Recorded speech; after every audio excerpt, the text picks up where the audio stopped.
নমস্কার, আমি প্রিয়া। আজ তোমাদের সাথে শেয়ার করব হঠাৎই কিছু প্ল্যান বানিয়ে সেই প্ল্যানটা সাকসেসের পরিণতি আসলে কতটা যে আনন্দ হয় সেই কাহিনিটি। আমরা বন্ধুবান্ধবী মিলে প্ল্যান করেছি হঠাৎ করে যে এনএন পার্কে ঘুরতে আসব।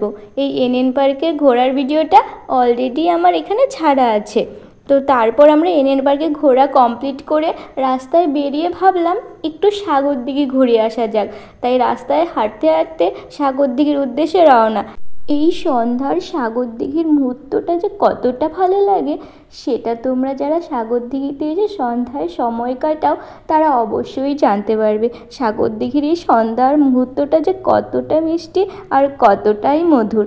তারপর আমরা সাগরদিঘিটা ঘোরাফেরা করে চলে গেলাম কিছু খাবার জন্য। অনেক সময়ই আমরা প্ল্যান করে থাকি যে বিভিন্ন জায়গায় ঘুরতে যাব, কিন্তু কোনো কারণবশত সেই প্ল্যানগুলো আমাদের সাকসেস হয়ে উঠতে পারে না। কিন্তু আজ হঠাৎ করে করা প্ল্যানটায় যে এভাবে সাকসেস হয়ে যাবে আমরা কেউ ভাবতেই পারিনি। আমাদের মধ্যে ভীষণ একটা আনন্দ হচ্ছিল হঠাৎ করে এইভাবে প্ল্যান করে যে সাকসেস হয়ে গেল। তারপর সবাই মিলে আমরা খাওয়া দাওয়াটাও সেরে নিলাম। তো তোমাদের সাথে দেখা হবে নতুন আরেকটি ভিডিওতে। ততক্ষণের জন্য সবাইকে টাটা, হরে কৃষ্ণ।